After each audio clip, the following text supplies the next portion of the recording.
So I think we are live and waiting for it to actually come up. This is Right. all acting really slow. So I know I'm live, but I can't see anything going on. Okay, it's loading. Okay. We're getting there slowly. Yeah, it will give some time for everyone to come in as well. It's still loading.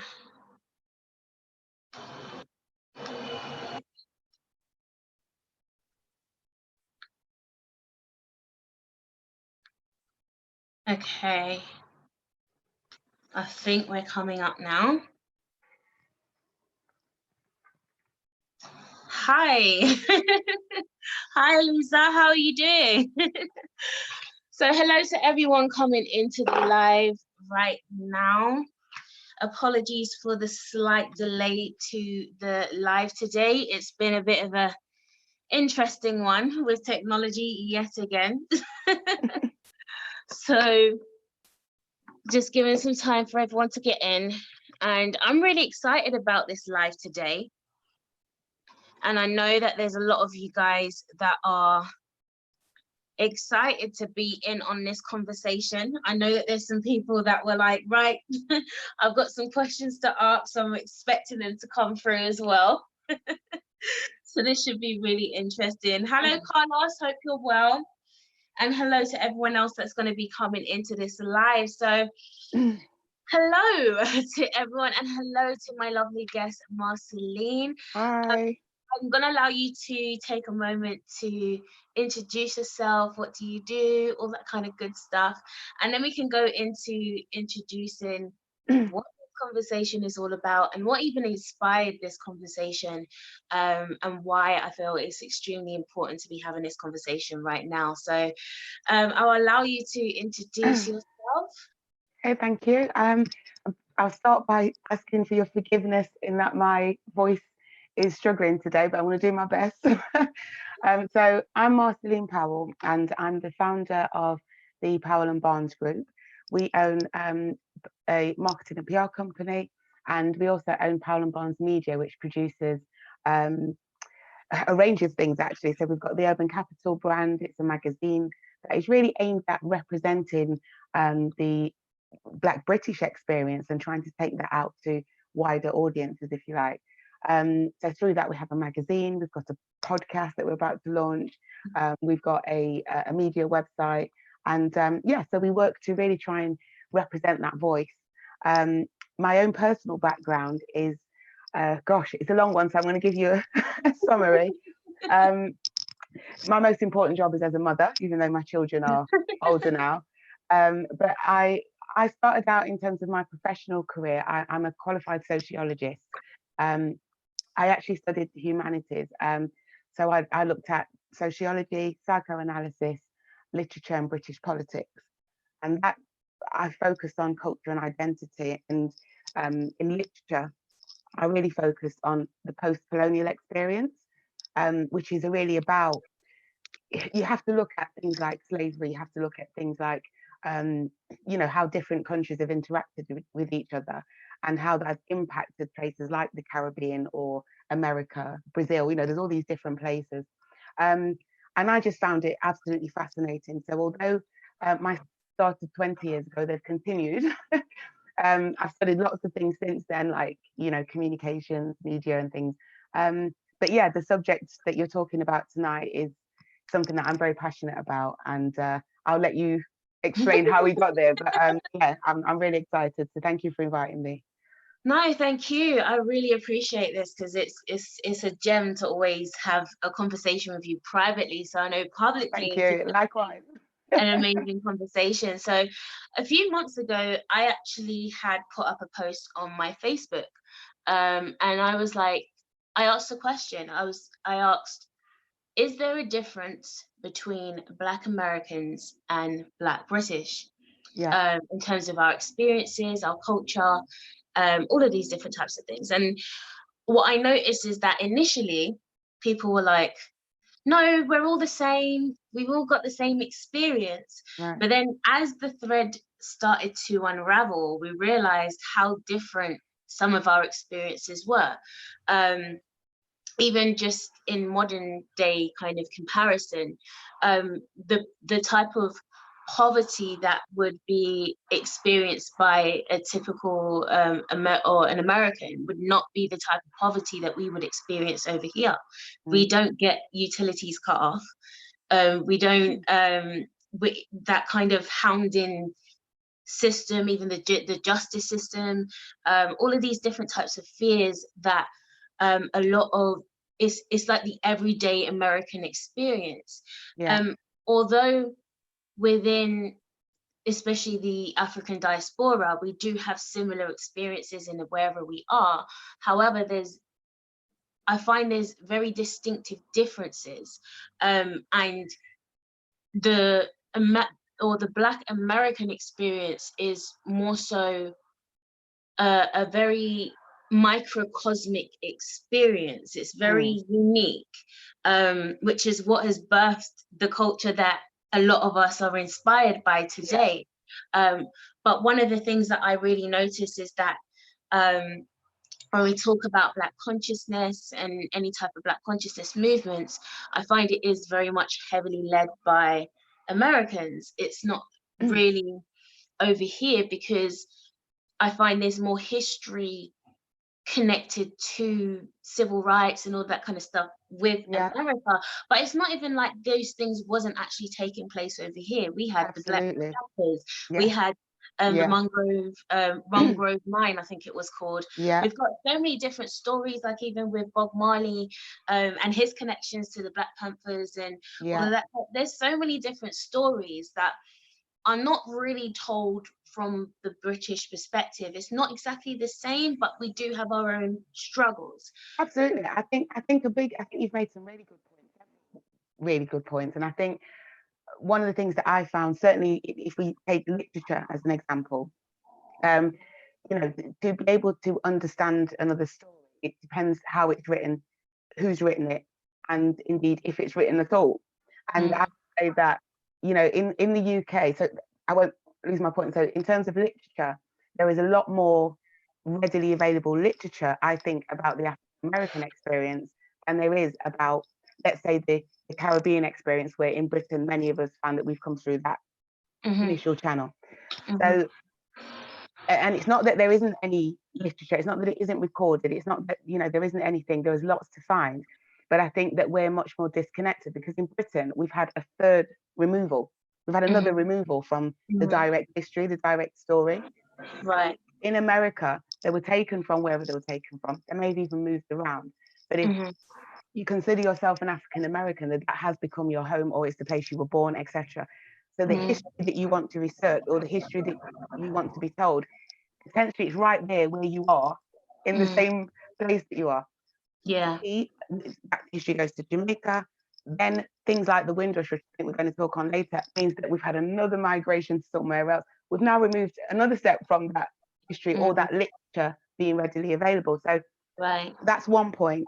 And I think another answer to one of the points that you've made is, interestingly, I would be interested to know what African Americans, and I know would be a general statement here, because those that have never been to the UK, for example, what do they think the Black experience is in the UK? What do they think it is like in London, for example, or in Birmingham? These areas which are heavily diverse in terms of culture.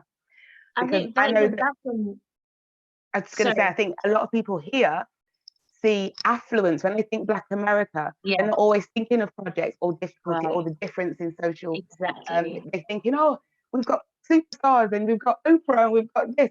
Okay, but most African Americans are going to tell you that's not their experience. Right. And I think that's important, because it's like whenever you hear like an American kind of impersonate a British person or whatever, they'll automatically start talking like the Queen. Yeah. Do you know we don't all talk like that? There's a whole culture, and even talking about the culture or British culture, urban British culture, and how that's been shaped by Caribbean experiences. Even how we talk, our slang is patois influence, which is Jamaican. Yeah. right? I call it Jamaki, where we switch Yeah, from one to the other. right. Absolutely, yeah, yeah, And it's cultural in the fact that you got black people and white people speaking it. Do yeah, you know what I yeah. mean? Because we've Talking about affected trends wagwan. here. Yeah, yeah, It's absolutely. become a part of culture, but there's so much things even from, and I actually want to do a specific conversation later on a later date about um the transition of British music from Jamaica, Yeah, that'd be a good. That'd because be a good topic. that has been when we see the whole world is taken over by Afro beats. Yeah, That had a history. It yeah, started from Jamaica, absolutely. Yeah, right? yeah, It yeah, started from reggae and translated all the way through dubstep and house yeah, and UK garage and yeah. grime, and now we've got Afro beats. We can all And interestingly, that's one of, and there's several things that you said, but that's one of the things that we kept in common. So if you think of that journey out of Africa and where the experiences may have changed and differed as we get to whatever islands or continent in terms of America, whatever that people were taken to. Um, the one thing that we all seem to have genetically kept hold of is our connection through music, our using yeah, music to console ourselves, our using music to change our mood, our using music to reflect our mood.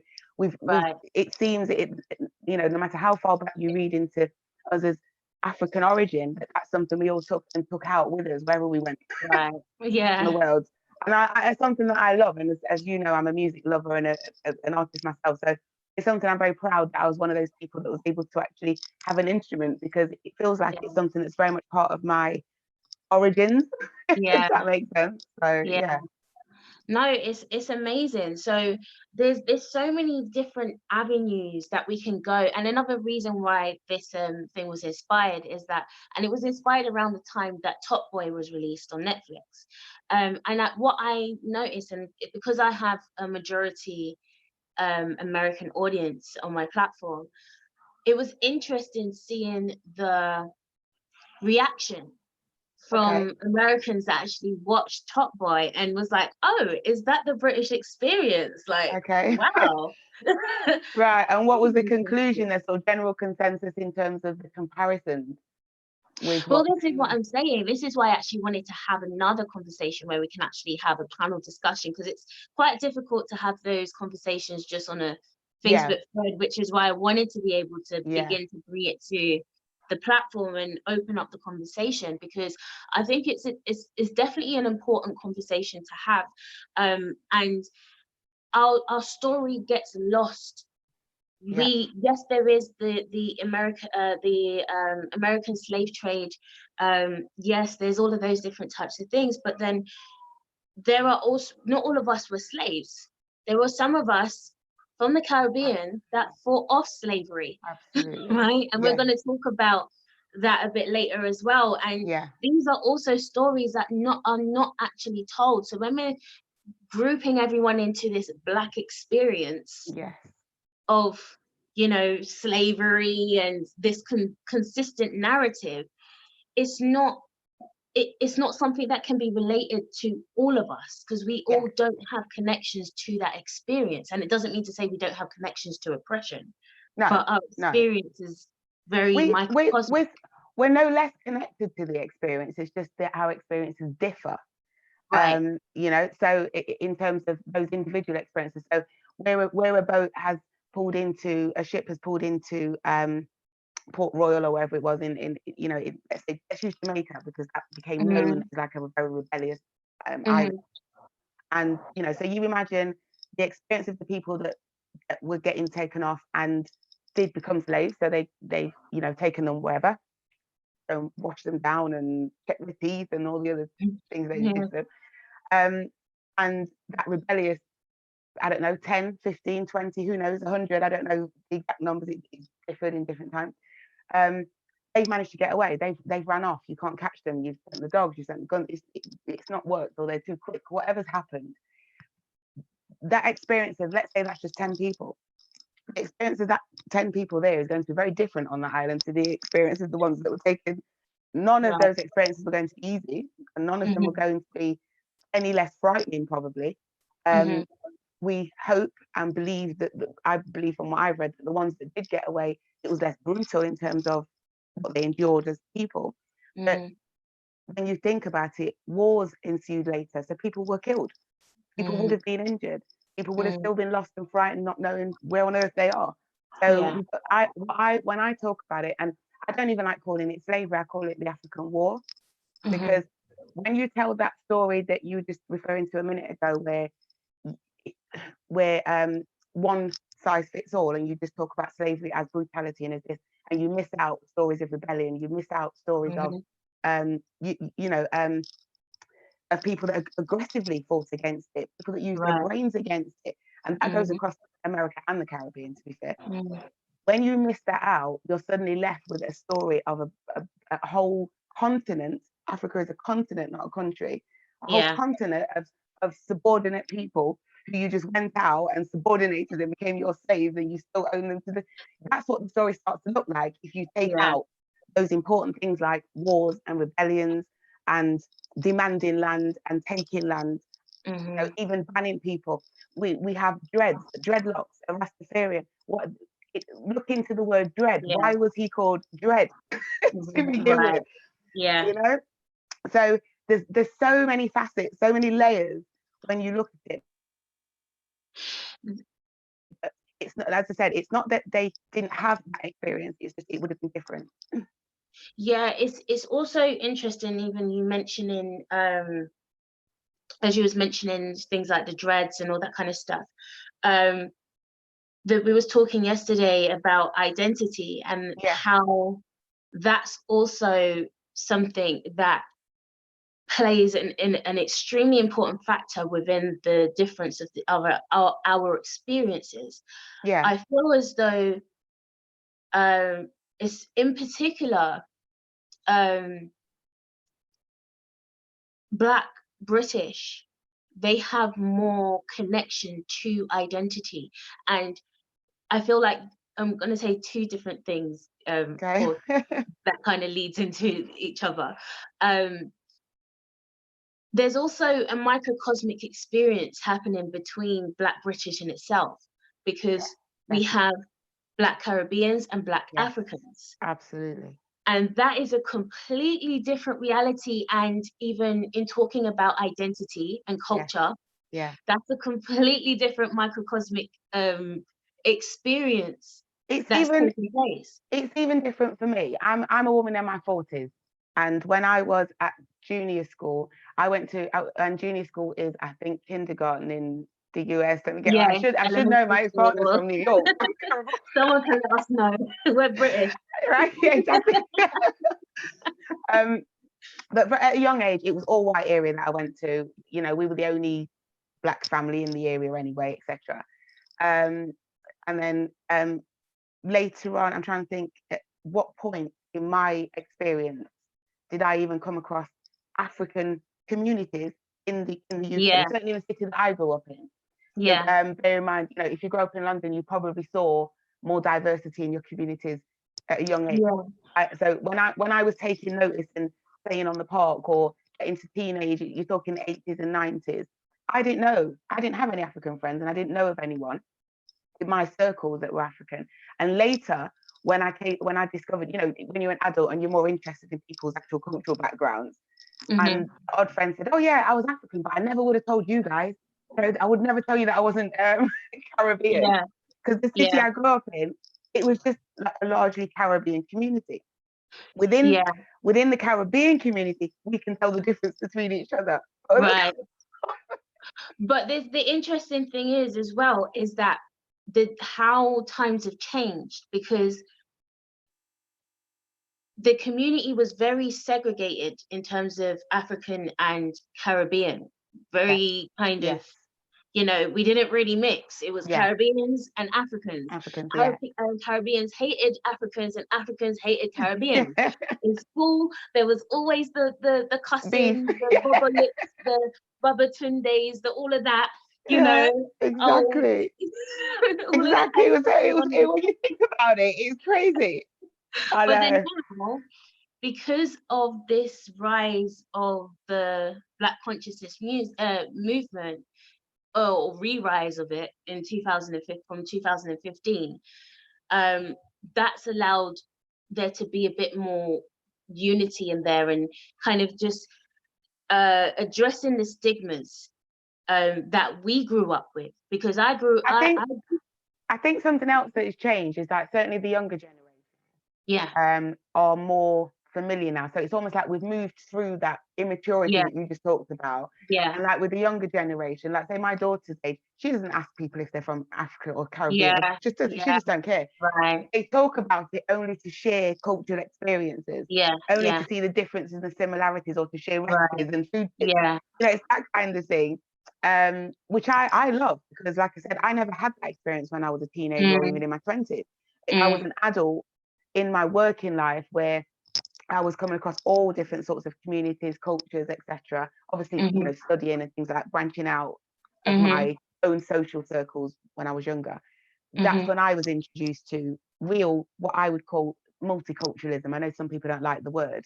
I do yeah, like the word, because I think that none of us live in a vacuum.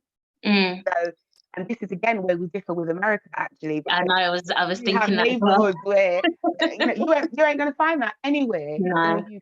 You're no. not going to find a black neighborhood or an all black neighborhood. What we call black neighborhood or ends is Yeah. it Ends, just down means the ends. it just means you know you've got a nice balance of black people around you and Right. Asian people around you. You get it? That's ends. And then a You few ain't of the gonna white people that understand the culture. And that's exactly, another thing. exactly.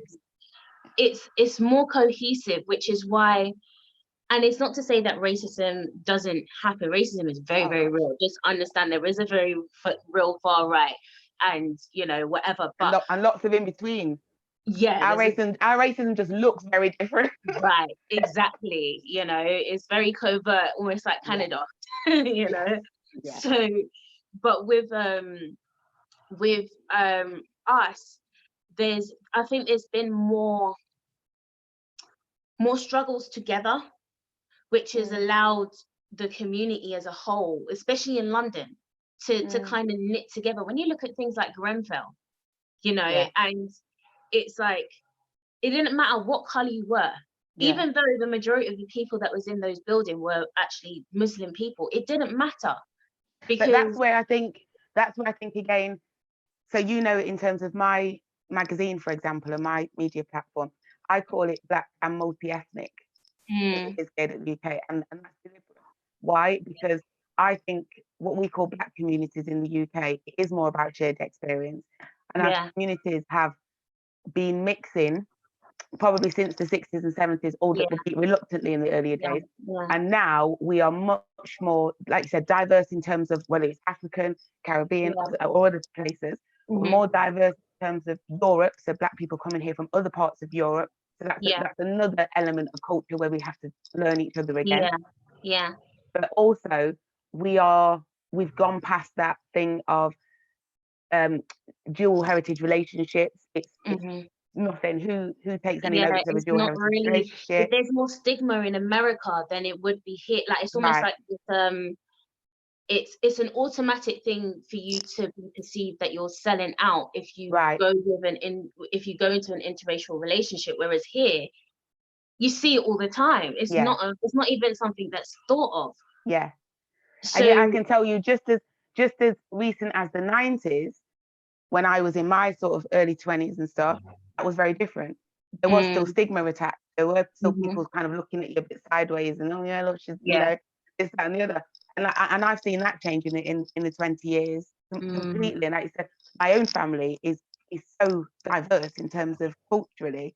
We're talking, black and white, black and Thai, black and Asian. There's yeah, so many that we've just had to learn to diversify as a family, and you just adapt those other mm, cultures or respect each other's cultures. Um, yeah, so, and I come from a very large family, which, to be fair, is still predominantly black, if you like. But yeah, I don't think there's many areas where it hasn't diversified now in terms of yeah. culturally mixed. So definitely. very different, I think, here in terms of that progression in a fairly short space of time of even 20 to 30 years. Yeah. So let's kind of go back a little bit and kind of home in and zoom in into the Black Caribbean experience in history. Yeah. And let's kind of talk about just the split narrative from, you know, the whole slave trade, talking of, and it's interesting because a lot of, especially Caribbeans, or especially those that are more kind of culturally aware, would know what tribe they are from. I know that I'm Arawak. Yeah. You know, my partner is a Maroon. Yeah. So there's almost that awareness of our own cultural heritage. Well, it's interesting because even what you've just said there in terms of your description of lineage, and you said your Arawak partner's Maroon. Now, the interesting thing is that the Maroons, I mean, the actual word Maroon was not our word. It was a word that was used by the Europeans to describe those that had run away. Yeah. It actually was a word used to call for runaway cattle.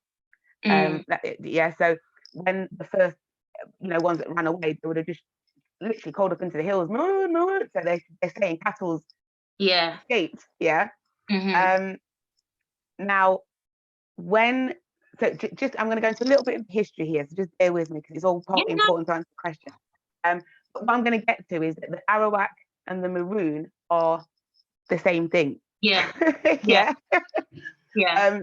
So we're both warriors. We all know that. Yeah, we all know the Christopher Columbus story, right? And we think we do. And I'm going to tell it to you. I'm going to tell it to you slightly differently, right? Nothing changes in the story, but so we know he arrives as in British schools. So if we're going to talk to the American audience, in British schools, the story is told as though he arrives and he's an explorer. Yeah, if you read about what happened, he's that guy that you send to go and scope out an island before war, before attack. That's what he was.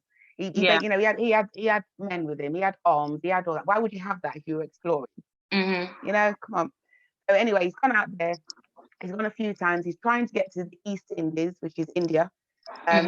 Finds this island which at the time was called Jamaica with an X, and tries to stop at this island. And basically, a lot of his men are killed by Arawaks because they are the original inhabitants. Yeah.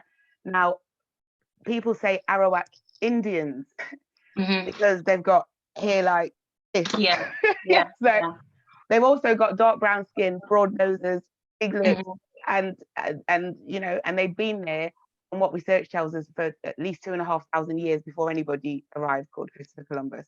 So basically, they were black people who, because of the climate, it's just some things look different, and because it wasn't the tight woolly hair of the African, they decided to call us something different. Yeah. So fast forward a little bit. Christopher Columbus tries to get on the island. He doesn't succeed. They kill a lot of his men, and then later on, he persists because he's determined to go and capture the island for the King and Queen of Spain. When he finally does get onto it, I think it's like 1542 or something like that. So we're talking very early on here, and all we ever hear about is 18th century. But when they got onto the island, a lot of us know this story. They killed a lot of people. They killed them, slaughtered them. They killed a lot of them with disease, syphilis, all those sorts of things. And unbeknownst to many, a lot were killed by dogs and things like that as well. So that Arawak population dwindled and got really small. Now, fast forward about 100 years, because once the Spaniards took over the island, they were there for nearly 100 years. Yeah. The English then decide that they want to go and take over the island. So they send, their armies and whatever to fight the Spanish. So they actually attacked Jamaica Jamaica to take over the island and capture it from the Spanish. The Spanish tried to fight, were defeated by the British, and most of them fled to Cuba. And then what happened is the British were trying to capture whoever was left, take them as slaves. So you got a few Arawaks left and a few Spaniards. And what they did was team together, those that were left, and fought, and they ran up into the hills. They became, some British history will try and tell you they're the first Maroons. Yeah. in a way they kind of are. But shortly after that, when Britain then started to bring in its cargo from Africa, slaves from Africa to work that land, they obviously they're bringing Africans in very early as soon as they've captured it. So those that were escaping early also ran into those hills, and they were aided, or they teamed up with the few Spaniards and the few Arawaks that were left. And that's the population that then grew into what we today still call the Maroons. Yeah, the Africans that went there were mostly from the Coromantee tribes and places like that, Asante tribes in Africa, West Africa, Ivory Coast, what today's Ivory Coast, Ghana, and those sorts of places. So those people, many of them were warriors, because when the British had allies in Africa that were going further into the interiors of Africa and helping them kidnap more people, when it got to that point, you're going into interiors now where there are kingdoms. There's lots and lots of kingdoms in Africa. Africa's huge. So, and it has to be near the coast, because you need to be near the ships, and the Europeans can't survive if they go too far into the interior. There was lots of things. But when they get in these things, some of these are serious warriors. All they're trained to be is warriors and protect their kingdoms and villages, etc. So you're taking these men and women onto boats, and bear in mind, not just the males were warriors, but many of the women were too. I've heard people be very disrespectful. I feel disrespectful to our ancestors when they say, "Oh, you talk like you come from kings and queens." You don't come from kings and queens. You come from people that would have been slaves. No. There's a whole long history of how that whole thing happened. Too much to go into, and what we'll be here all night to talk about all of it. Yeah. The point is, just think, those warriors are getting off at the other end when they get to places like Jamaica. So what I understand is, by the time they got to certain parts of Africa, or that part of the coast, they were taking a different type of personality, a different type of, how can I explain? I mean, I'm writing a book at the moment, which is a novel, but I'm very much trying to capture that human experience. So somebody that potentially was very high up in their community is suddenly on a boat, shackled with chains, in extraordinary circumstances. How do you cope with that? I know I'm somebody that's quite, I'll defend myself in that situation.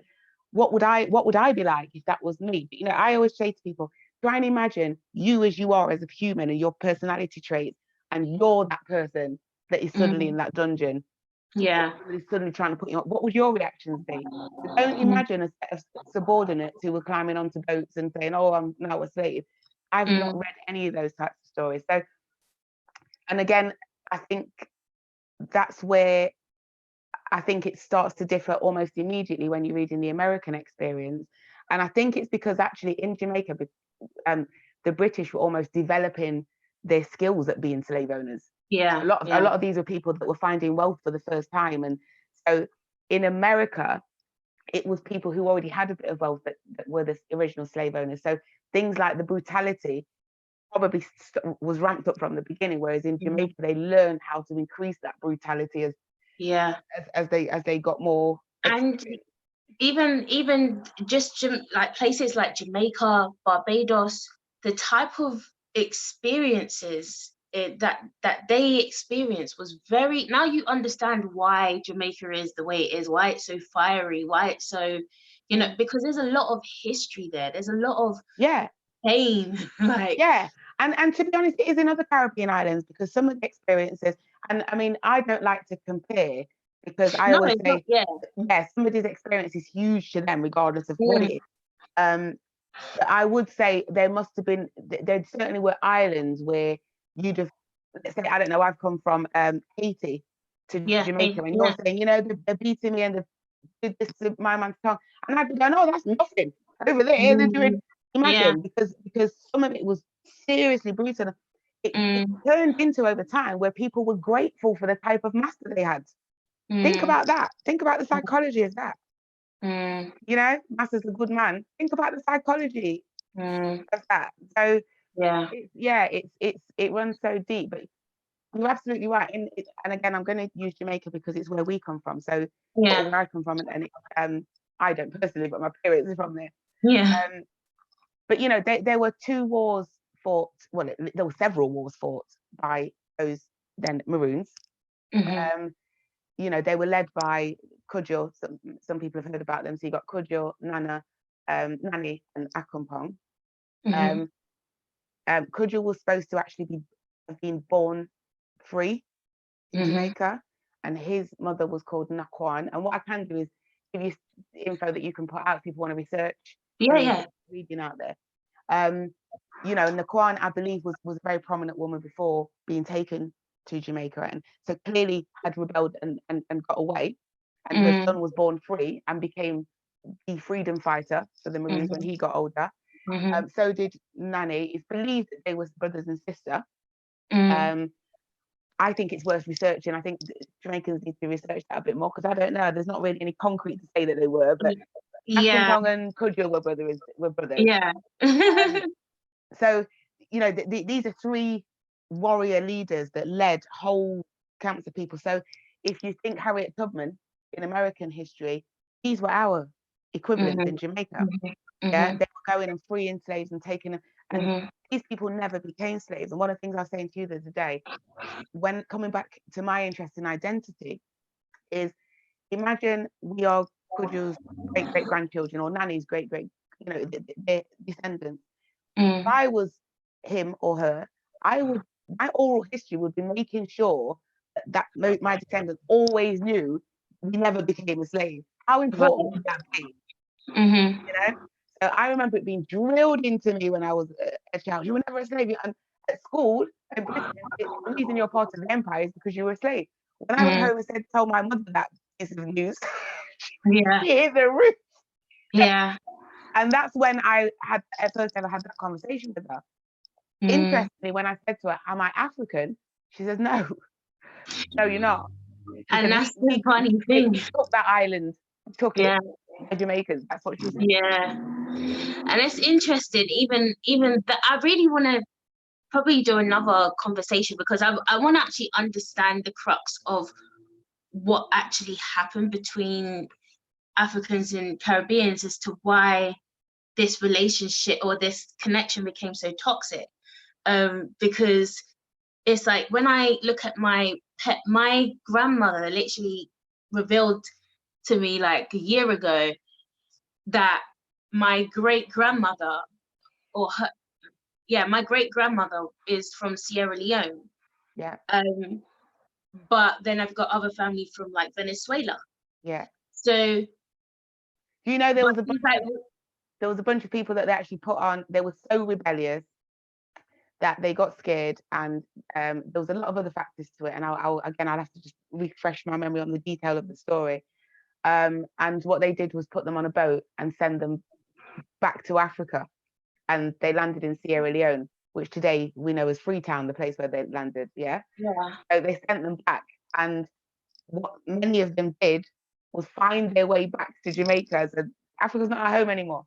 We took that and we're keeping it." And they found their way back to the island. Some of them stayed. So you have a whole Maroon community, a whole village, or whatever it is, that's all Jamaican Maroons that live in Sierra Leone to this day. They're still there. But there's documentaries about them and everything. Go on. What's also interesting is in Ghana, and because I met someone, and they're from Ghana, but they speak full-on Patois, and they're like, there's a whole community out there speaking Patois, the Maroons. And I'm like, what?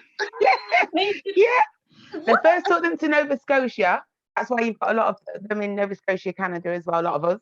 And then Sierra Leone. So some stayed, but many of them came back, and they just didn't know it anymore. It just didn't feel like home. I remember, it's not Sierra Leone that they would have taken them from in the first place. You know, and this is where it's important to remember, Africa is not a country. Africa is a continent, 10 times the size of any continent that we know here. So, you know, they like to talk about Africa like it's just a place that you can drop people on this side of. No, it's huge. Sierra Leone, potentially, I don't know, because unfortunately, I haven't been to all of Africa. But the point is, you know, they did find, many of them found their way back. However, there is a full-on Maroon community still in Sierra Leone as a result of that happened.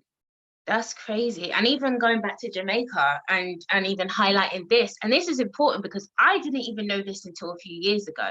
And I'm not even as culturally aware as, I didn't grow up as culturally aware as a lot more other Caribbeans were, so which is why I probably didn't know this information.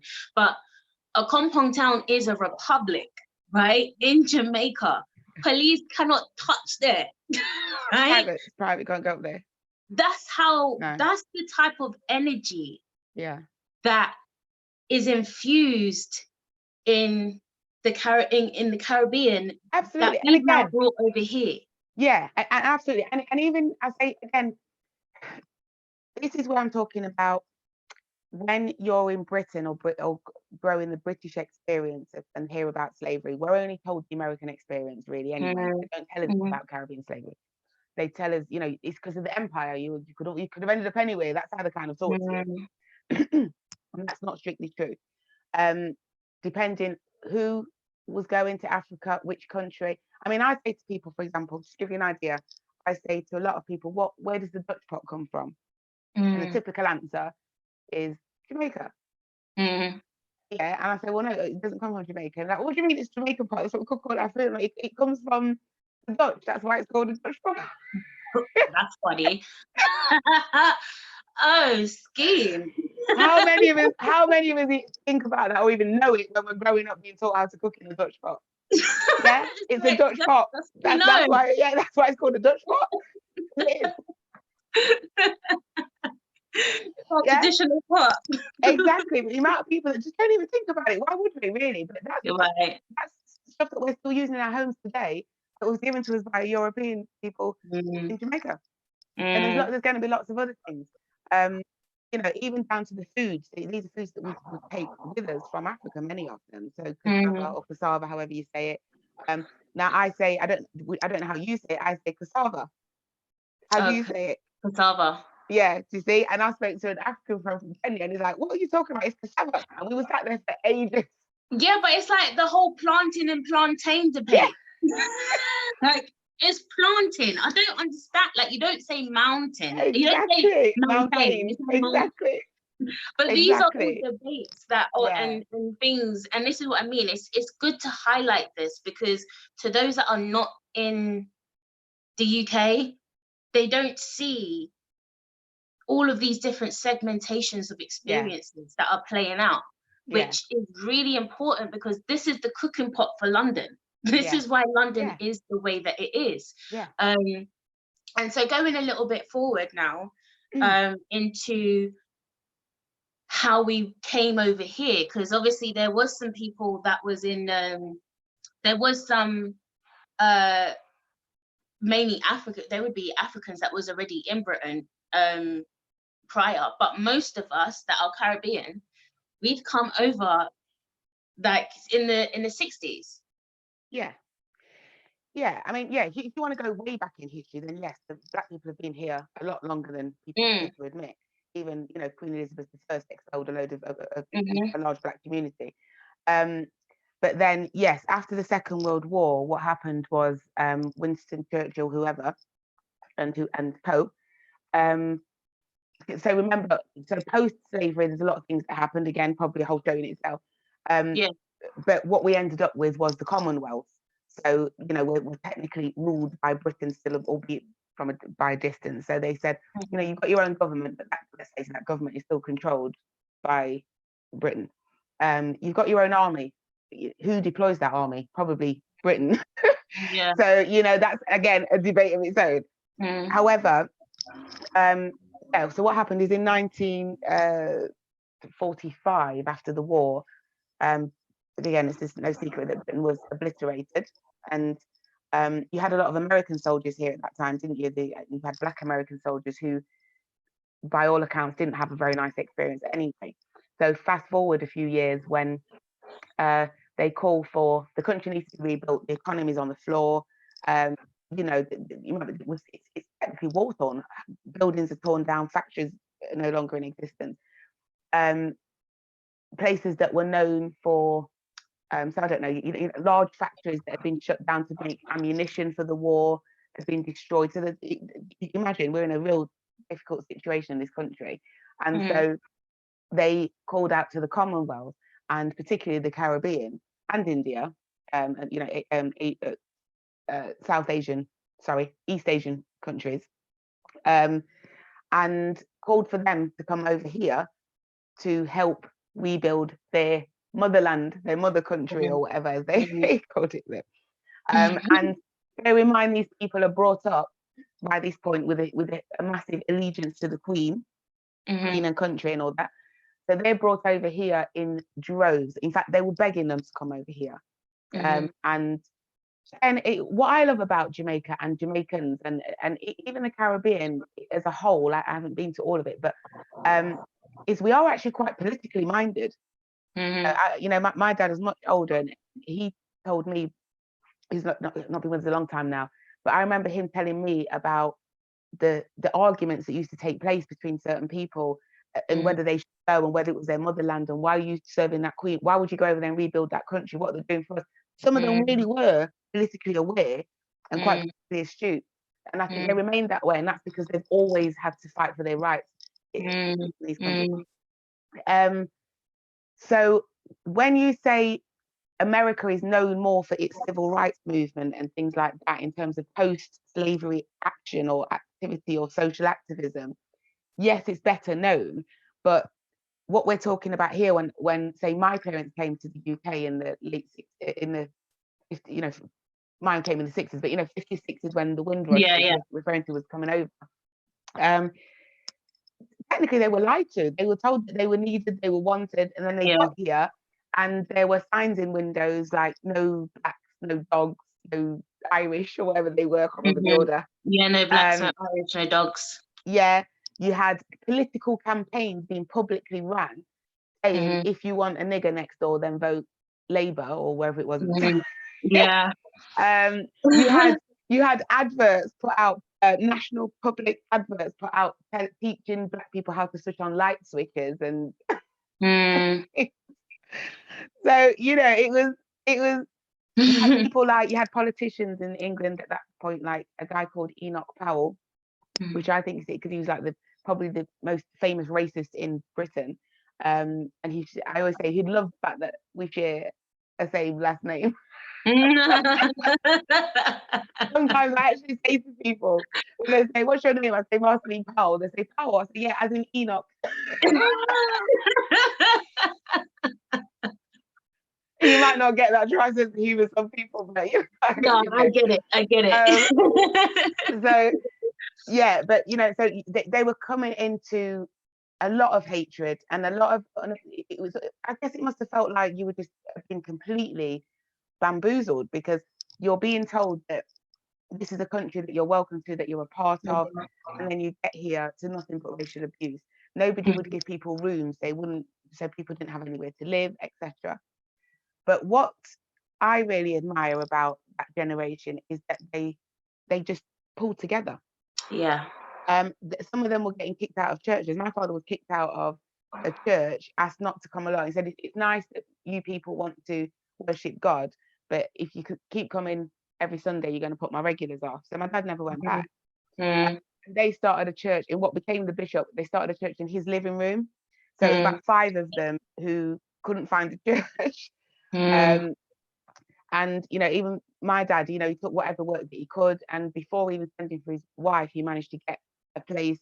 I don't remember the details of all the story, but he actually managed to get a mortgage deposit together fairly quickly compared to a lot of other people. But he didn't come in the earliest part.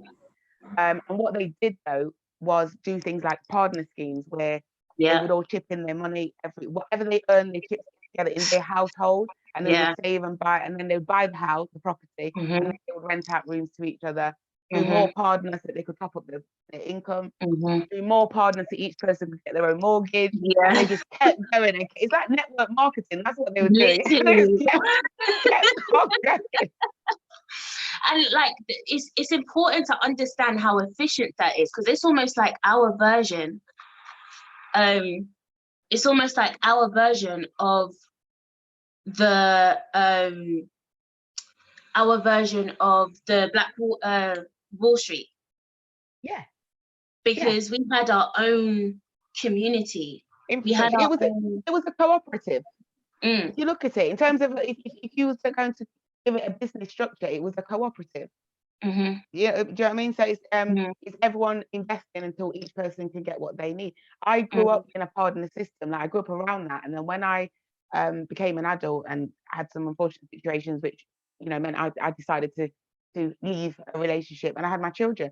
But straight away, and I was saying, you know, in that relationship, I was more financially secure and had a car and thought these things. And I remember when that ended, being really worried and thinking, how am I going to get to that point and look after my children? And my dad straight away didn't even think about it. He's like, partner. That when I look at And we how, did, and I did those things. because they when I their mental cut, like the way that they saved money, made money, it's what I don't understand how they was able to accomplish everything that they did in struggle. And this is what I mean about Teamwork. another. I Sorry. love teamwork and family unit. Yeah, but it's very progressive. It was very progressive, and it seems wild sometimes when you look back, because you're like, okay, well, there's more that you could have done, but what they did, we still can't even do right now. Well, yes, it's a shame, and I think that is about economic oppression. Oh yeah. And they came to economic oppression. So there's different ways you can look at it. Has economic oppression got worse, or has it been worse and to stop people getting further, because that type of cooperative style operation can lead to affluence, and if people have an agenda to deliberately keep that affluence down, were new agendas designed for us to think differently about that and start thinking individually rather than collectively. Yeah. We all now do.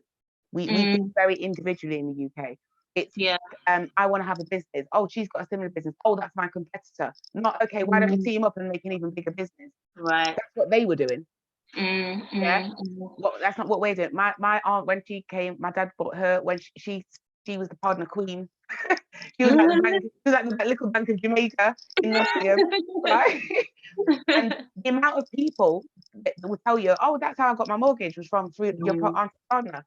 And that's how they got the furniture, and then that's how they bought the first car, and then that's how they bought shoes for the children's feet, and you bought into that partner. Things like your church community were extremely important, because a lot of them, obviously in Jamaica, were already given Christianity and Anglican religion, that sort of thing. Yeah. But what they did, because of how they hung on to their certain traditions, even in Jamaica, and certainly those that were further up into the mountains you were, the more likely you were to know original traditions that you came to the island with. Yeah. You mix that with then the Jamaica that became, because of slavery or the African War, the Jamaica that would have come out of that, and then those people coming out of Jamaica to a country like this, that's a lot of, like I say, it's a lot of what's the word I'm trying to find? There's a lot of hybridity there, because now you've got African traditions mixed with whatever became the traditions in Jamaica, which we now call Jamaican. It was brought from England. But even in our churches are much more spiritual than your traditional British church, even though they brought their element of Christianity. We still got elements of our original African spirituality. We speak in tongue. You know, there's all these things that are more associated with, and I'm going to use the word, more associated with Obeah. Obia. They may not understand, or they may not. Yeah. What do they call it out there? We call it Obia. Obia. Yeah. So, you know, and that was a lot to do with calling spirits. It was a lot to do with, you know what I mean? You know, you get the gist of it. So that mixture is actually still there. So when we say gospel or gospel music, we're not talking about the same as hymns or you know, our gospel comes from spirituals, jazz, blues is all influenced by the spirituals. And those spirituals, as alive as they were in America, they were just as alive in the Caribbean. People were using them to give messages along the field to know when to you know, if that. And I'm going to give you a story that I would love actually for you to cover one time, is the female rebellion, because we don't, the women are not, and they had their own strategies of rebellion. People hear about babies being killed and things like that. It was actually a strategy of rebellion. And I don't want to get into all that now, because it can be quite emotional as well when I think about it. But, you know, but I'm saying the story does run deep, and you're right. I think that it has changed in the present day, but I think that you could look at it as to say, is that economic oppression why we've not continued, or don't feel the ability to? And those divisions that are put into communities where, like I said, it's about self and individual rather than collective and family. Or is it that some of it we did to ourselves, or is it some of it we did to ourselves in that we bought into that individual mentality rather than continuing our parents' or our grandparents' traditions of collective economics? Yeah. We've lost that whole collective economics. And so we're all there trying to have the latest car and the biggest business and the biggest house, but we're all working in individual pockets. Well, the thing is, I mean, I can't speak as for a collective kind of experience again, because I feel like my family kind of, I mean, bit of history. I'm first generation British, so both of my parents are both from the Caribbean. My dad is from Jamaica, my mum is from St. Lucia. Okay. Same as me. So Jamaican. Yeah. So they came when they were like 9 years old. So even with my mum, it was in St. Lucia, they speak Creole. Yeah. She forgot a load of that stuff because she came over here and then accustomed, and then a lot of this is the thing. I feel like a lot of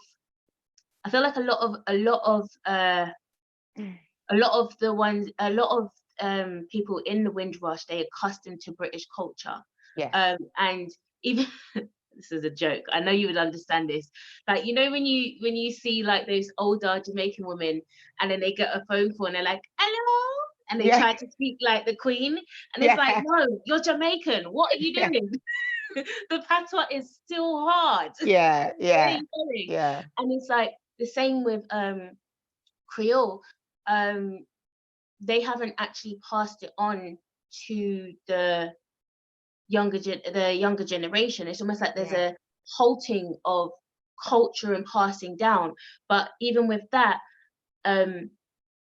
why I mentioned that is that I feel like there's certain things that wasn't passed down from the Windrush generation. I feel like they had these systems in place, but there wasn't enough of transference. There isn't even a lot of stories that have been told. But like, I think there are a lot of stories. I just think again that because in the UK, and this is where I say, when right at the beginning of this conversation, when I said I think young people in the UK, or people generally, if you're talking Black communities, will think that the African American experience is so much better because we see affluence much more. And as I said, I think that comes back to having medium. What they actually have in America that we don't have is media. They created their own vehicles of conversation, their own vehicles of communicating with each other and communicating their story and their history. In the UK, that's what we've been terrible at doing. Right. We haven't pushed it enough. We haven't created enough. So we're relying on other people. We spend more time here arguing about school system teaching our children Black history. Why? I taught my children Black history. I don't need the white British school to teach my children Black history, because they're going to teach them their version. I want my children to feel empowered by their history, and I don't want their Black history to be taught to them as though it looks like slavery, because it doesn't. Slavery is a part of British history, it's a part of American history, and it's a part of African history. It's not my history. Right. I just happen to be affected by it because it's had an impact on where I find myself in the world. It's not my, don't hand it to me as my history. I don't want it, you can keep that. No, you did that, not me. Exactly. And it's important to actually I won't own it. Because, you know, like I said, there's so many stories that don't actually get highlighted. So did you know that in Nottingham City, the city I come from, which is in the middle of, for your American audience, Robin Hood. I come from the city that Robin Hood comes from, right? People argue for that, but anyway. Did you know that in a place called St. Mary's, which is now just a tiny little, really posh area at the back of the town centre, the city centre, there's the oldest church in the city stands there. And in that churchyard is buried a man called Eluda Equinaya, who was the first free slave that we know about. And he was the first that started to write about everything that happened. And he actually became very affluent despite his experience. And he's the first person that wrote about actually being kidnapped in a garden in Africa. So look him up, read about it. And I'm proud to know that he's buried in my hometown. And if you go there, Nottingham is not a place known for anything black, apart from the Yeah, communities. But the point is, we don't even know about those people. I can tell you well, half the people living up there don't know that he's buried there. yeah, and that's the thing. Like, I know there's a lot of that, but when I feel like within families, within family units, I don't feel like a lot has been passed down, like internally within a unit. I feel like there was a lot of trauma that those that came over in the Windrush endured, almost like similar to what would be happening right now, like collectively in a quarantine lockdown, coming to the UK.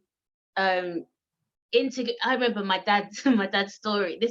He doesn't really tell me a lot of stories, but this is one thing I remember.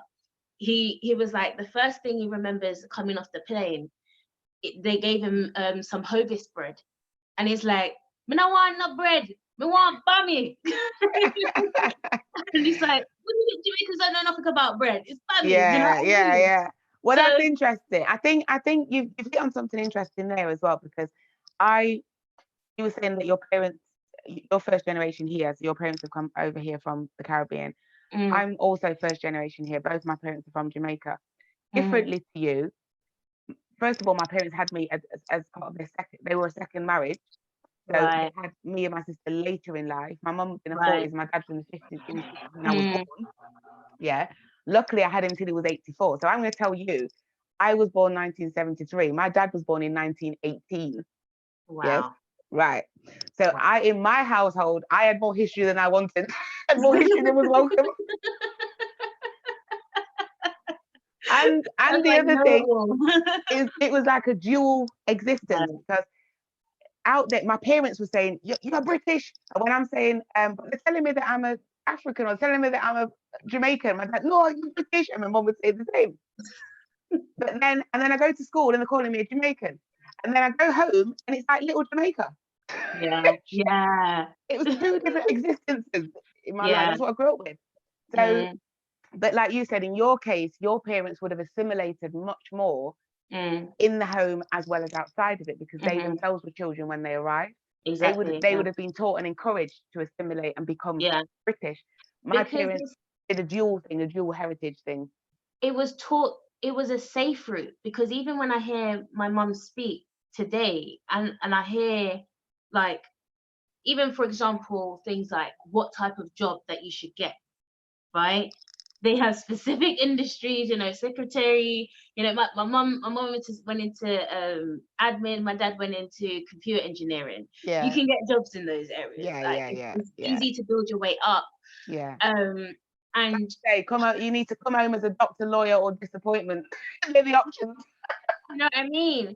But it was like, they were like, go, like, she will say, like, if it's a council job or anything like that, it's like, no, make sure you stay there, because at least you can have endurance. Like, at least you know that you've got a job for this amount of time. And but the problem is that they would be okay to stay there, which is where this shift or this clash, and maybe there's another thing that we need to talk about in terms of generational clashes, because millennials, there's a reason why there's a clash going on, because we're more like, no, what box? Stay in what box? Why? When I've got all this freedom. Yeah. No, I think you're absolutely right. And I would say, like, for me, I've always been quite a free-minded person, a big thinker and a free thinker, and it didn't fit into those boxes. It was, oh, you're good at art, you're good at drawing, you've been sewing since you were little. My mom used to make all our clothes, and clothes for all sorts of people, and she was and she did all sorts. So skills like that I had from a very young age.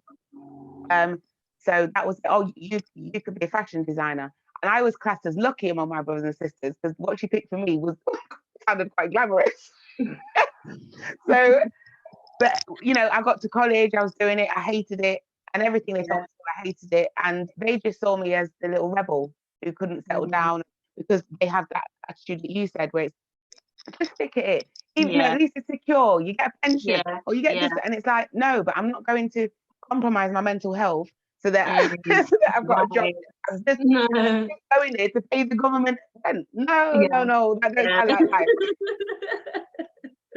No, it's not But okay. for somebody else, you know, it's different because, you know, as I got older and you mature more, I actually realized that actually there are those people that are quite happy to have a very ordinary routine existence. They know what's what, they know what's coming, and there's actually nothing wrong with that. It's called, you know, it's security as well.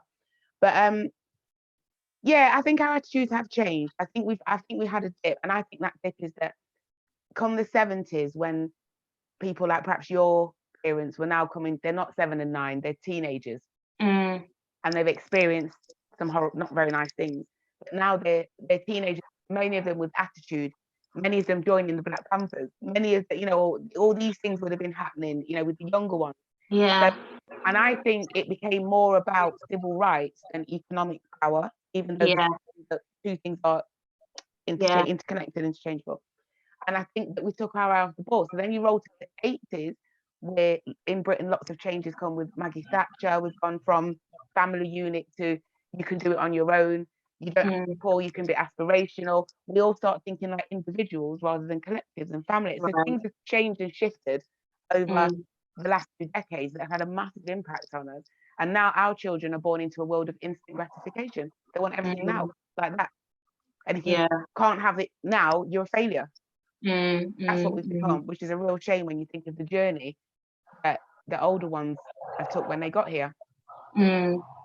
So, like, what would you say if you could kind of put it into like a little category of what, from your perspective, what would you class as the social and cultural differences that kind of separate us or highlight our uniqueness? Like, what would you say that is?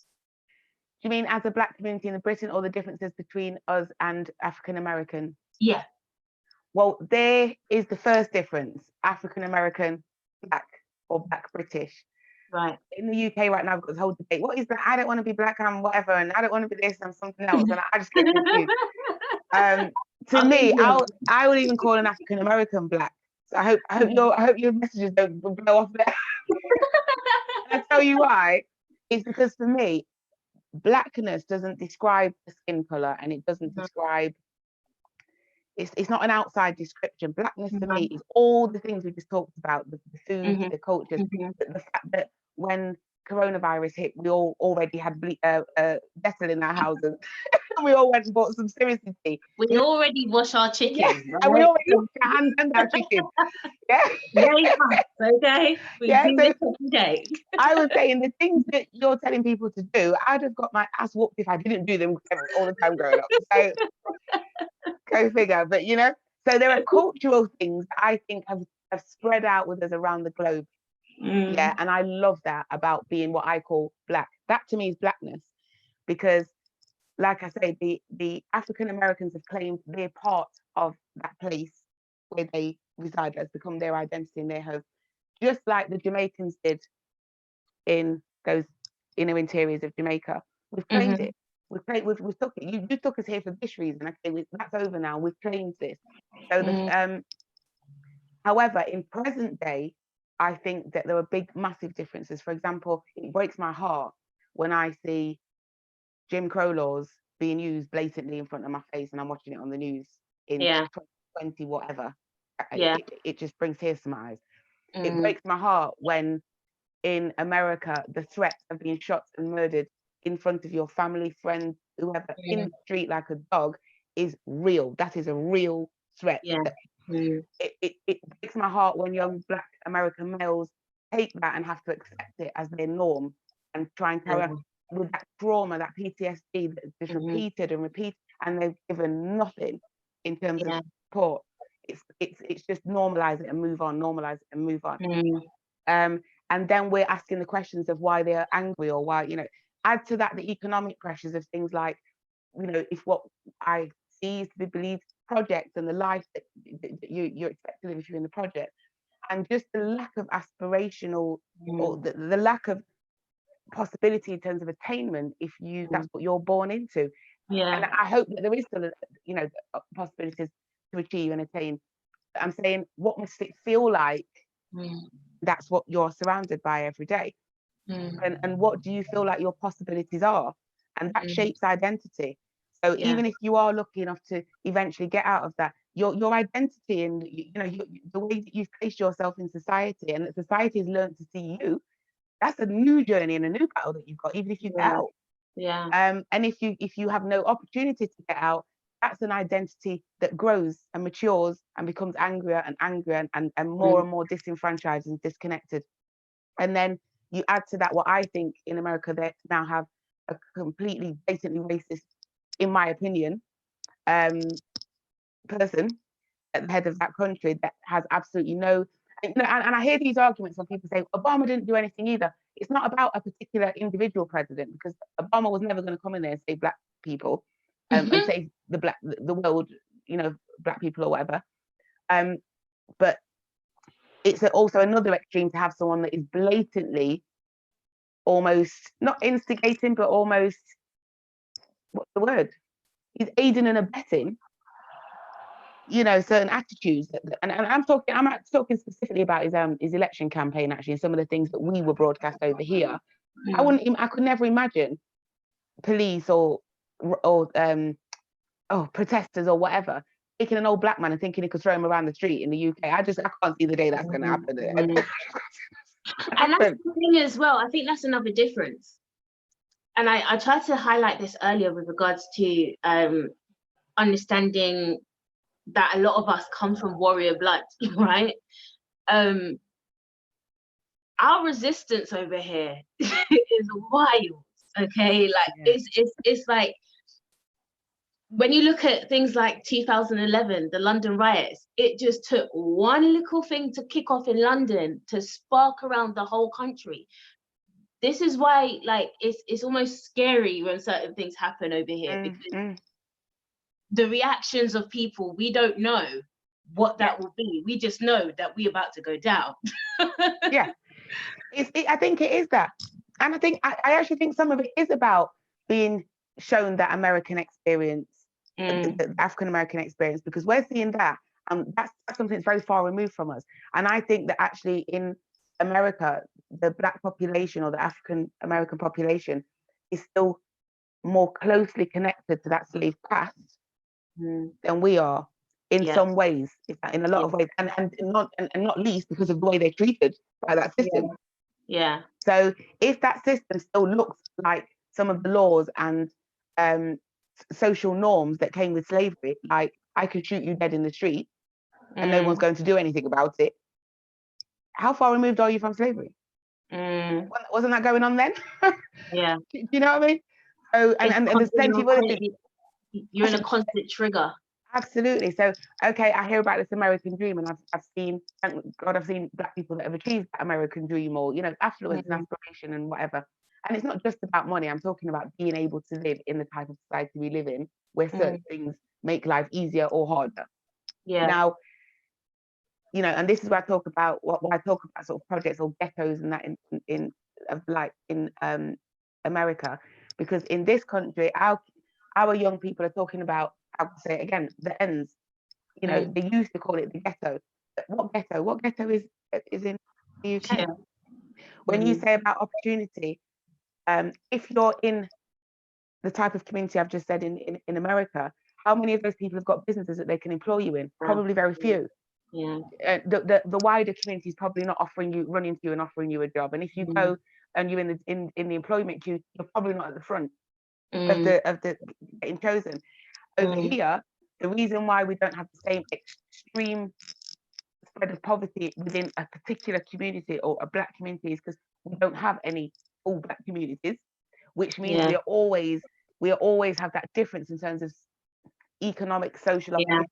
We push and we do work, so we have to work 5 times as hard, and we do take all the stigma, and we do get given the rubbish job, all these things. However, because there is no such thing as an isolated black community that you can just completely economically oppress, you can't just obliterate them economically either. There's always an opportunity. So there's a lot of differences, and I just think but then history-wise, I think African Americans have a more direct and more openly, because of their own community being able to give it to them. Whereas here, we're missing that because we've had another journey that disconnected us again from that history. So there's so many differences between us. And I think actually, even come to the end of this discussion, I think what we actually ought to start doing as people of colour, of African origin around the world, or wherever we're from, kind of irrelevant now. It's about where we are. And I think we do need to start looking at that and stop, instead of focusing on our differences. Programs like this are good because let's learn about what made us think we're different. Let going forward, if society isn't telling us now that we need to start acting collectively again, then I don't know what we need. Yeah, definitely. And I appreciate this. This is why I wanted to do this, because like I said, I have a very large American audience, and I feel like it's my duty as someone who has that type of platform to make sure that I highlight our experiences. I'm passionate about our culture. Like, our culture is so dope, and it's only now that it's beginning to get a little bit of a look in, Well, it's there, like you said, but they only talk about us as musicians, or with Jamaican women, it's all hedonism and sexual. And I'm sick of those stereotypes, because we produce Marcus Garveys, we produce Mary Prince, we produce Bob Marley, we produce so many different things, and not just musicians, politicians. That the guy that created the first black media anywhere in the world, that's Marcus, Marcus Garvey. So let's learn more about the things where we've got shared experiences, and learn more about our present day experiences and how we can potentially support each other internationally like that. Because one thing that the one thing we have in common, which is most important, whether you're in Britain, America, Brazil, and many other places where we are spread around the world, is every one of us sat here, we represent the survival of the fittest. That means somebody for you survived, somebody for you fought. Somebody for you probably survived some of the worst conditions known to man. That's why you're sat here. So we have that in common, all of us. Definitely. And I just want to thank you again. If anyone has any questions that they want to be able to throw out, let me know. I know we've had a few comments on here. I know that there's some other Creole. We've got Benji in here. I know she's Creole as well, and it's interesting as well, because I think what I'd like to do is actually set up another panel discussion and have a conversation with those that are actually Creole Americans, Caribbean Americans, those that are actually Americans, those that are Black British, Black Caribbean. Because there's so many microcosmic experiences. I think we do ourselves an injustice when we slam everything together under one category, because it doesn't allow our individual beauty to shine. Exactly. I agree. And there's so much beauty to shine right now, and I feel like let's actually try to do a bit more to understand each other's culture a bit more. America's culture is it dominates the world. And this is it, because it's like with the Creole side, I mean, as you know, in Jamaica, we've got different types and different levels. I call it deepness, different levels of patois. My father never left, he never got rid of his patois accent. And he's from way up in the hills, but he's got the deep patois that because English people couldn't really understand my dad. So when I go into that kind of patois, it's actually because I don't want other people to understand what I'm saying. It's the closest I've got to another language. Where there's Creole, you've actually got something completely different, and I love all of that.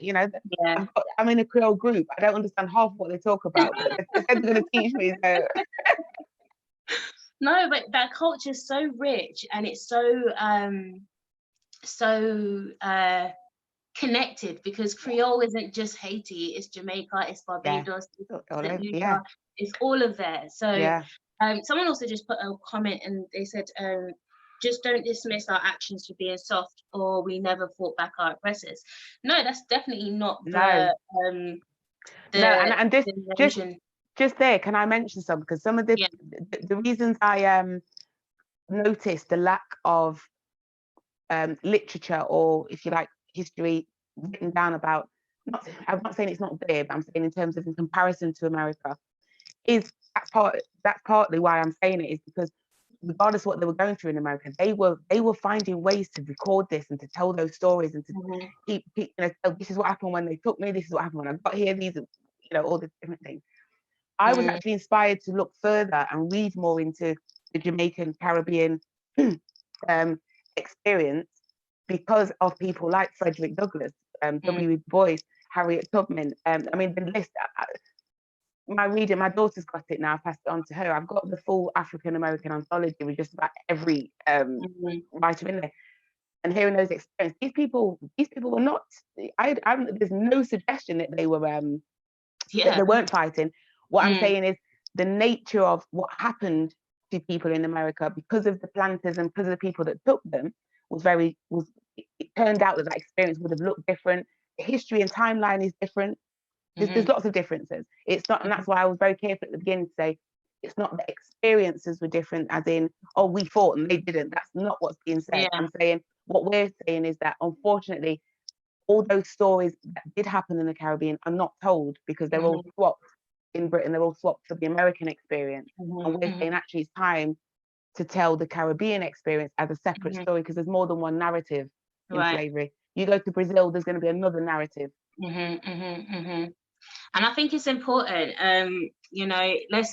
it's just the energies anyway. And I think even just something like what's happening right now, I don't want to say the name so that it doesn't flag up on my video. I think something like that allows us to be able to kind of come together and be a bit more aware of people's experiences. People are now going, what's going on in America? Like, let's go on social media. Like, what's going on? Let's go. And I think it's a really interesting thing that's playing out. We are interconnected. My daughter's grandmother, my daughter's grandparents live in New York. They're from New York. Her father's from New York. And she called me actually this morning, and she said, I'm really worried about Chicago. I'm like, why you haven't even got anyone in Chicago? It's not that she can't be worried about people in Chicago. I didn't get the connection. And she said, there's a high number of Black people dying in Chicago over this thing. And I said, well, I need to look into that. And I said, but that's probably more to do with socioeconomic conditions and perhaps the differences in communities.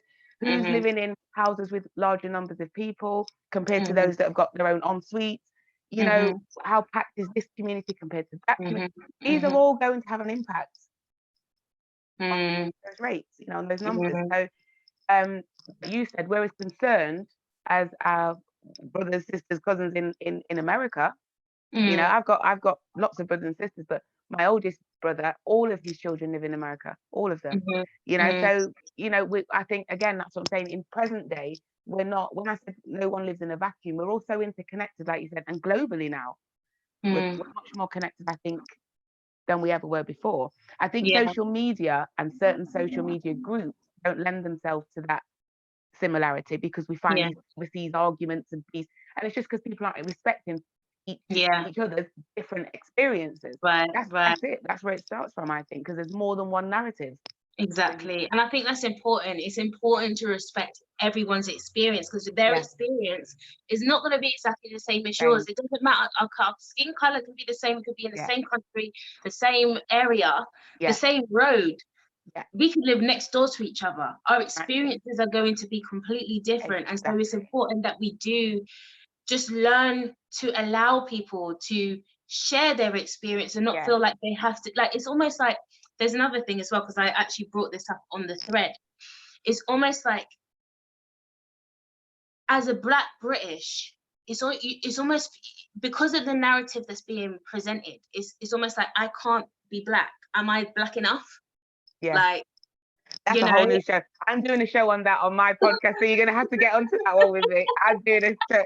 What is Black? You've got to do it because it's changing again, isn't it? We're finding a new, it's bending and shaping itself again now with like you say, younger people with different ideas or more new questions.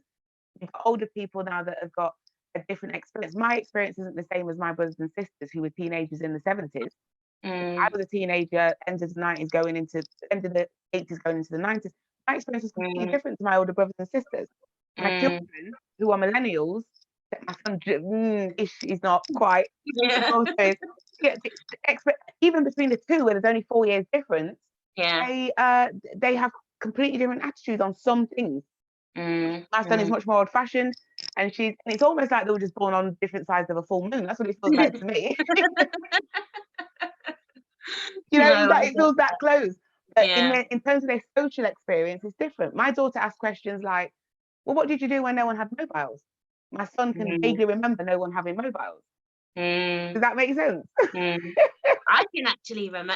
See, this is the thing about millennials, which makes us really interesting, is that, like, I'm the same age as the internet, right? Yeah. So, and I remember when phones came out. Like, my dad also works in computers, so he was very much ahead of the game. to technology and stuff like that. I've grown up in that. I remember dial-up. I remember the tone. I remember all those things. I remember, and just seeing the progression and the quick progression that's happened over these last 30 years. You remember being excited for the computer to come out and see a game of Sonic Hedgehog? That would have been exciting. Yeah, I remember playing Snake. Right Sonic now, Kong Racing. Exactly. Now you can't even get a child off the computer. So it's like, there's no excitement in it anymore, because it's just that's what they're attached to now, kind of thing. So even in that fairly short space of time, when you're talking history, it's dots. Yeah. And look how much things have changed. But that's, again, different conversation. But that's globalization, it's technology, lots of different things that means that when we change or shift now in society, the trajectory it's much quicker. Everything happens quicker, and we just have to adapt to that. And we've gone from something being announced to waiting for it to happen to adapting. Now we're being told, or we're adapting while it's happening, right, in our lives or in our society, right? And as you said, current situation in a case in point. Right. It's interesting.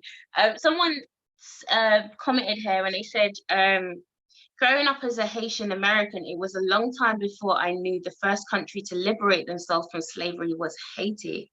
Yeah. That's very interesting. So Haiti sounds like Haiti's education system, and I don't know what it's like across the whole country, but it sounds like they're similar to Britain, whereas they either tell no story at all or tell a very limited narrative. Because how can you live in a country that actually has such a prominent part to play in that particular part of history, and your education system think it's okay not to tell you? Why? Yeah. That's really wild. Yeah. That's crazy.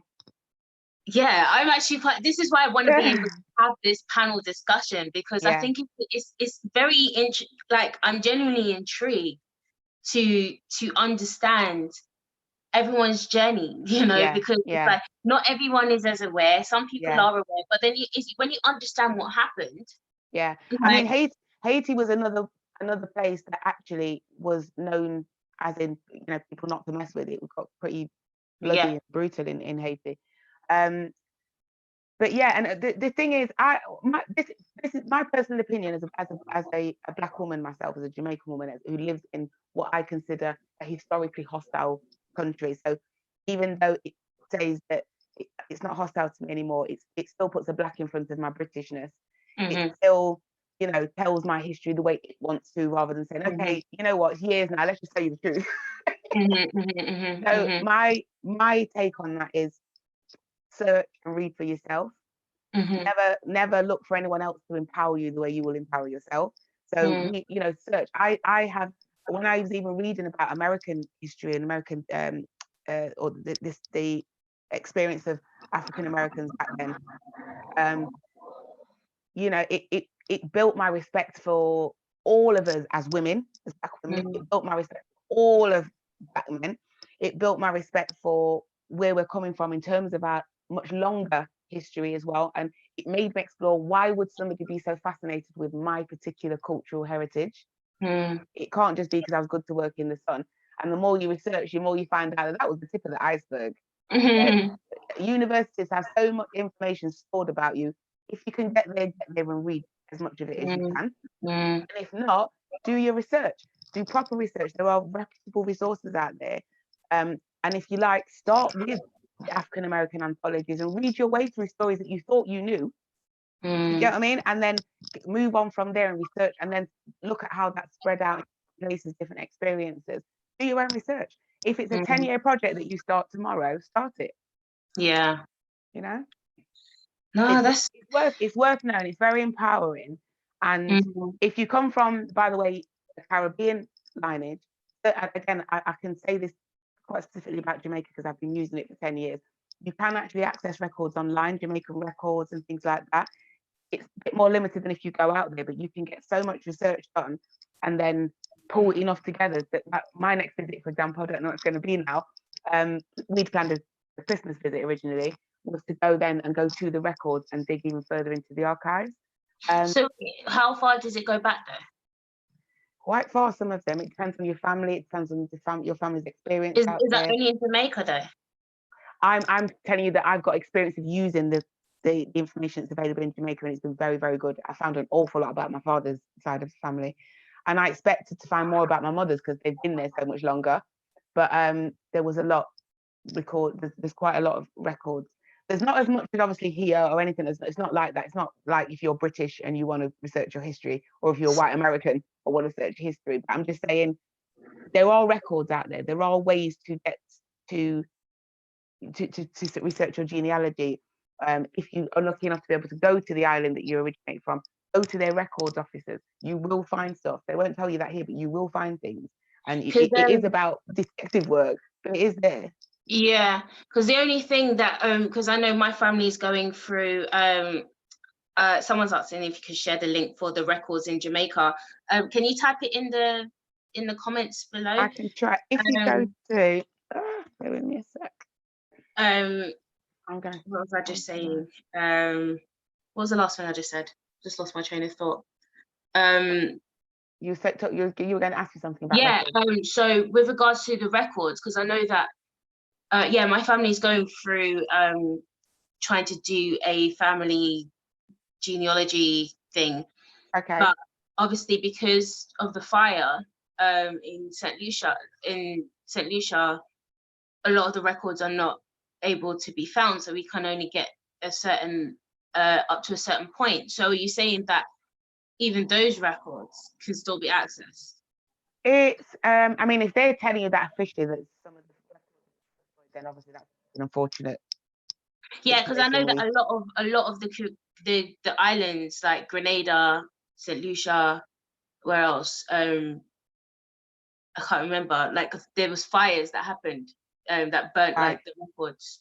Yeah, possibly. I mean, I know with Jamaica, you've got things like, I'm going to put it in here. Can I see your? Is it Q&A or chat? Do you want me to drop it into? No, into YouTube. Oh, sorry, I haven't got mine. Or should you type it out and then I can pin it to the chat? Sure.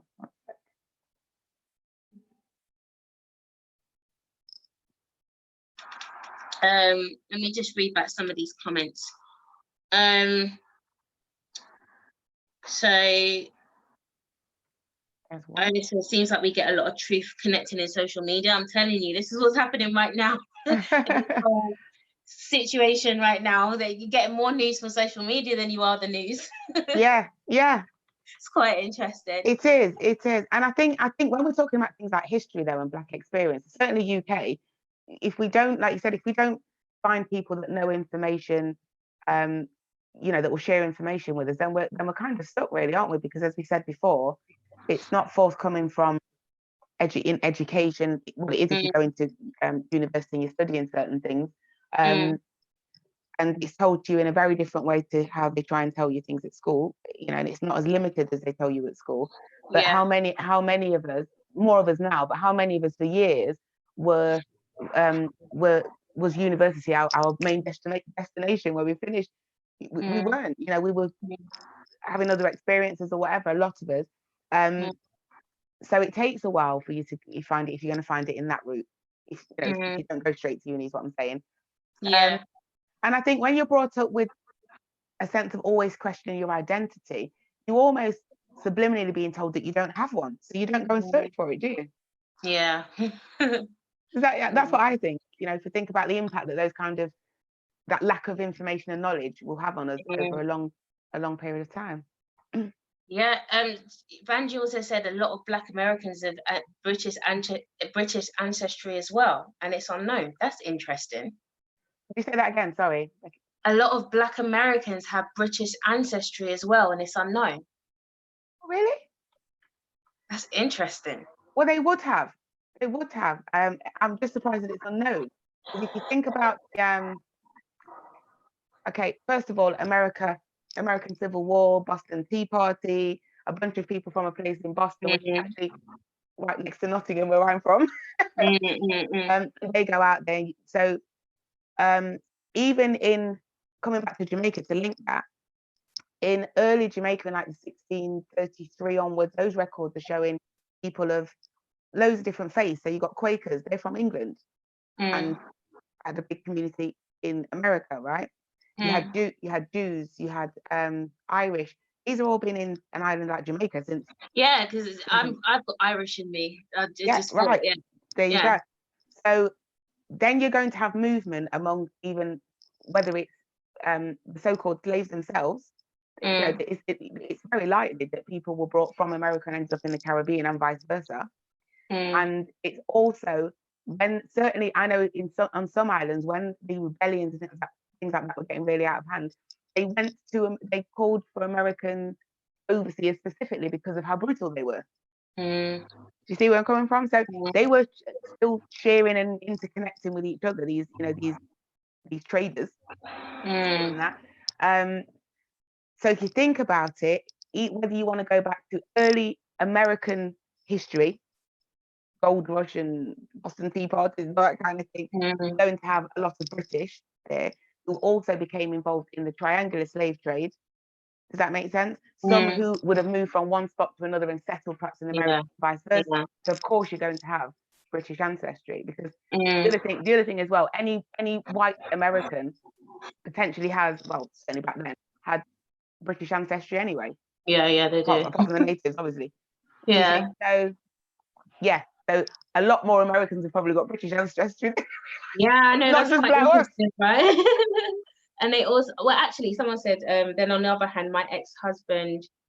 Oh wait, no, hold on.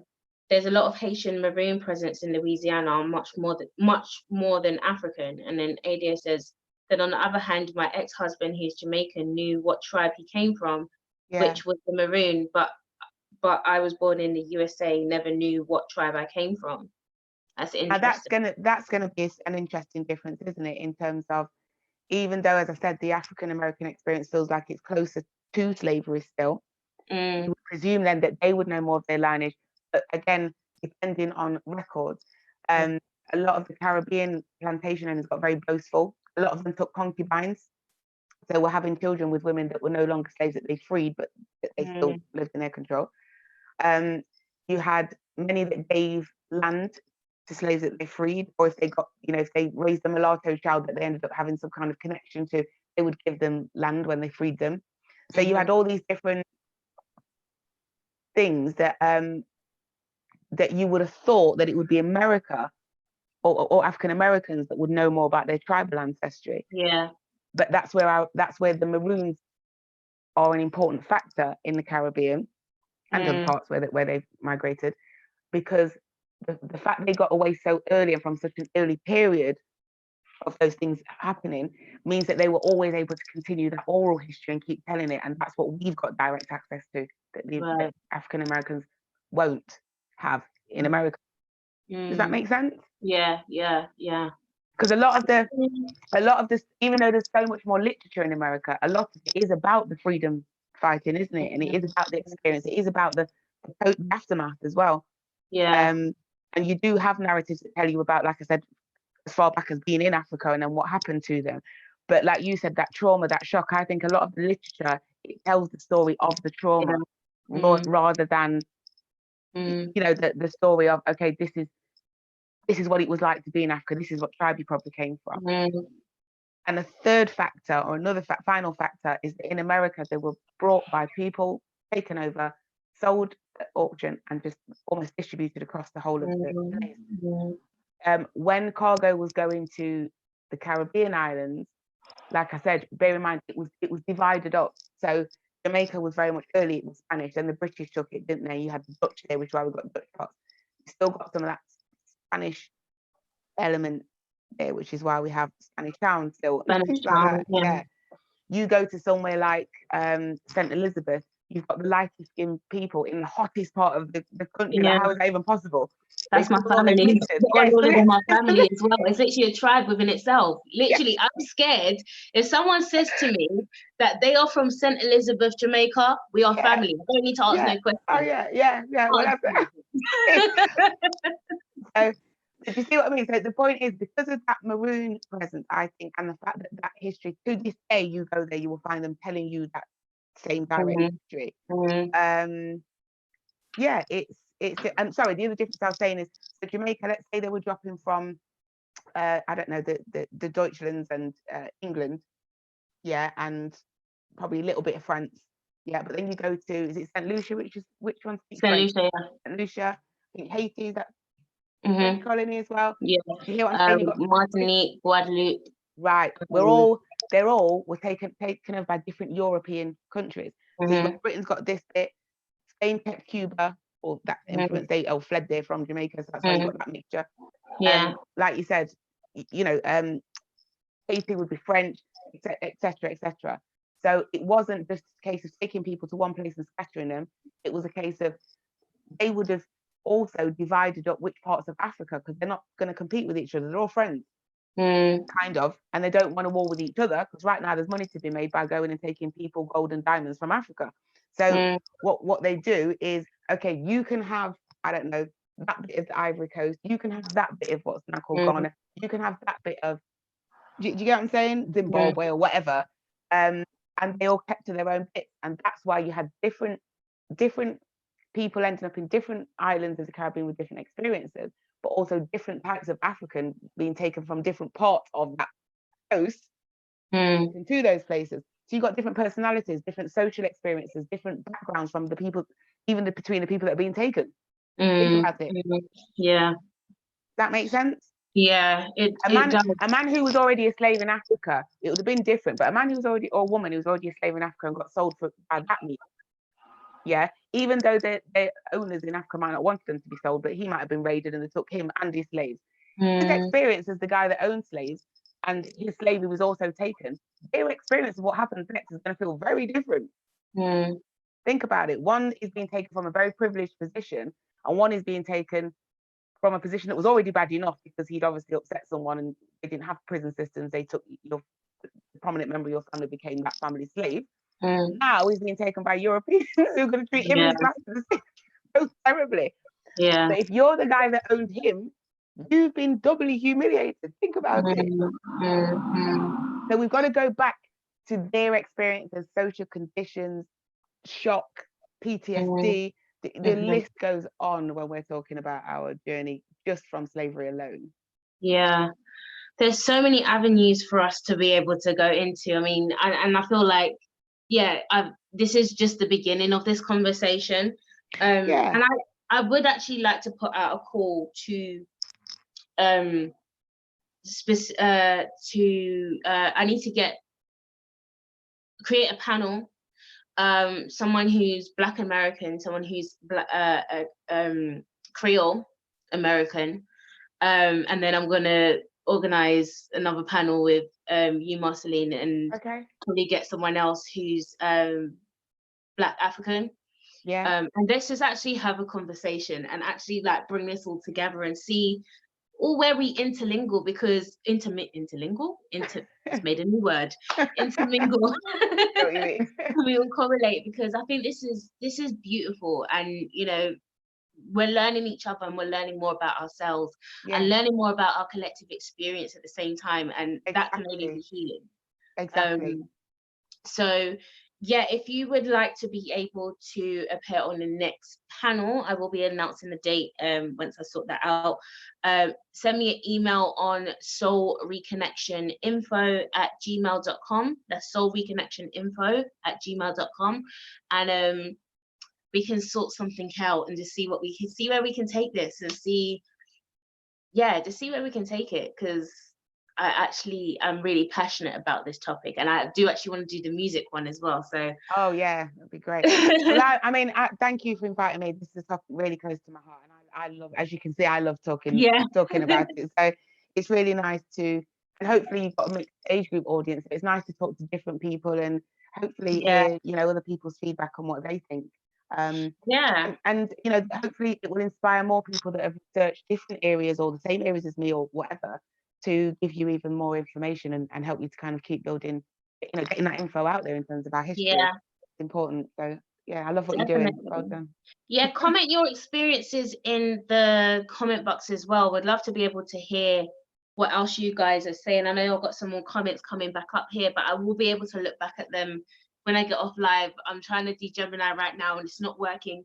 So Yeah, yes, definitely. but I just want to thank everyone for joining us today on this live. Hopefully this was a very informative live for you. Hopefully you've learned something new, and are inspired to go research something else. So I will be doing another live. I can't remember what it is, but you guys pay attention to my community tab, as that's where I'm trying to get all of my information out to you guys of when I'll be going live, what stuff I've got coming up, and even what you would like me to actually be focusing on as well. I don't want to just be putting out content and you guys actually don't want to hear that. So let me know what type of content you guys do like. If you like what we did here today, and you would like me to do more things in this type of remit, let me know. And yeah, thanks again, and we'll see you guys on the other side. Okay, take care. Take care.